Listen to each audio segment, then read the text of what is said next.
রোববার রমজানের প্রথম দিনেই জমজমাট পুরান ঢাকার চকবাজারের ঐতিহাসিক ইফতার বাজার। দুপুর থেকে নানা রকম ইফতারের পসরা সাজিয়ে বসেন বিক্রেতারা।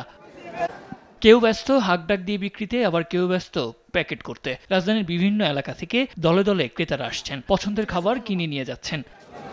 চিকেন টিক্কা, চিকেন গ্রেভি, কিমা পরোটা, পনির পরোটা, দই বড়া, বিফ শিক কাবাব, বোরহানি, ডিম চপ, ভেজিটেবল রোল সহ ছিল নানা আইটেম। চকবাজারের বিখ্যাত খাবার সুতি কাবাব। গরুর সুতি কাবাব কেজি ১২০০ টাকা এবং খাসির সুতি কাবাব ১৫০০ টাকা কেজিতেও বিক্রি হয়। প্রতি কেজি শাহি ছোলা ৩০০ টাকা, চিকেন আচারি ১২০০ টাকা, কাশ্মীরি বিফ আচারি ১৫০০ টাকা, আর চিকেন রোল ৫০ টাকা, হালিম ১০০ থেকে ৮০০ টাকা প্রতি বক্স বিক্রি হয়। মুরগির রোস্ট ৩০০ টাকা, কোয়েল পাখির রোস্ট ১০০ টাকায় প্রতি পিস বিক্রি করেন। ক্রেতা সমাগম থাকায় সন্তোষ জানান দোকানিরা। মানুষ বেশি, বেচে কিনা নাই ভাই। এবার একটু কম, লোক বেশি, কাস্টমার কম। আজকে প্রথম রোজায় তো স্বাভাবিক বোঝা যাচ্ছে না, ইনশাল্লাহ কালকে থেকে বোঝা যাবে। আজকে তো বেশিরভাগ দেখা যায় কাস্টমার থেকে বেশি একটু আপনার ওই ইয়ারাই ছিল বেশি।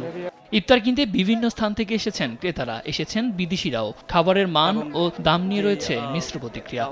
এবার গতবার থেকে অনেক স্বস্তিকর, কারণ দাম মোটামুটি সবার আয়ত্তের ভিতরেই আছে। আমার মনে হয় সবাই কিনতে পারবে, স্বাভাবিকভাবেই সবাই কিনে খাওয়ার মতোই আছে। দাম অতটা বেশি নাই।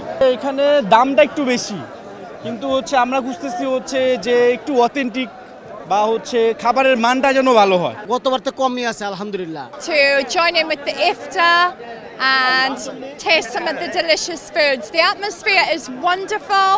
It's once in a lifetime experience. So we're very, very happy and honoured to be here. জিনিসপত্রের দাম বাড়ায় এবছর ইফতার সামগ্রীর দাম আগের তুলনায় কিছুটা বেশি বিক্রি করতে হচ্ছে বিক্রেতাদের। সাদ আহমেদ, দেশ টিভি, ঢাকা।